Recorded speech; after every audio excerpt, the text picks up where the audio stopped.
নমস্কার বন্ধুরা, কেমন আছেন সবাই?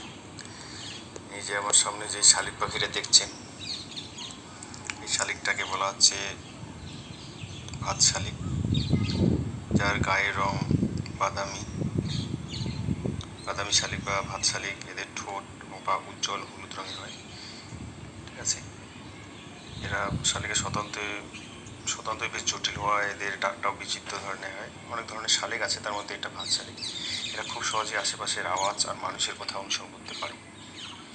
এরা মানুষের গলার স্বর শুনে নির্দিষ্ট কাউকে চিনতে পারে। এটা এতটাই তাদের এটা খুব ভালো গায়ক হিসাবে এই শালিকের সুনাম রয়েছে।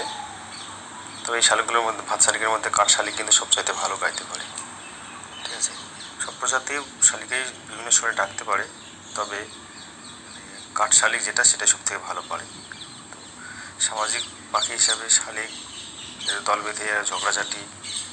বেঁধে ডাকে বা ঝগড়াঝাটি করে থাকে। শালিক সাধারণত এরা এপ্রিল মাস বা বাংলায় বৈশাখ মাসে ডিম পাড়ে। আর সাধারণত শালিকের বাসা বাঁধতে 5 থেকে 7 দিন সময় লাগে। ঠিক আছে, তবে এরাই 10 থেকে 15 দিন পর্যন্ত সময় নিয়ে থাকে। শালিক 3 থেকে 7টা ডিম পাড়ে এবং ডিম ফুটে বাচ্চায় জন্ম নিতে প্রায় 15 থেকে 21 দিন সময় লাগে, এবং সেই বাচ্চাগুলো 19 থেকে 27 দিন পর্যন্ত সময় লাগে তাদের উঠতে শেখার জন্য।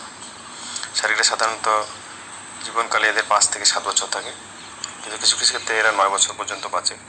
সামাজিক পাখি হিসাবে শালিকের খাদ্য তালিকাও তারা বিভিন্ন ধরনের উচ্ছিষ্ট খাবার, ভাত, চাল, তরিতরকারি, উচ্ছিষ্ট বিভিন্ন ধরনের পোকামাকড় এরা খেয়ে থাকে। তো বন্ধুরা, আমার এই শালিক পাখি নিয়ে প্রতিবেদনটা আপনাদের কেমন লাগলো অবশ্যই কমেন্ট করে জানাবেন। ভালো লাগলে একটা কমেন্ট, শেয়ারের জন্য অবশ্যই হয়। এটা সবার কাছে আমার অনুরোধ থাকলো।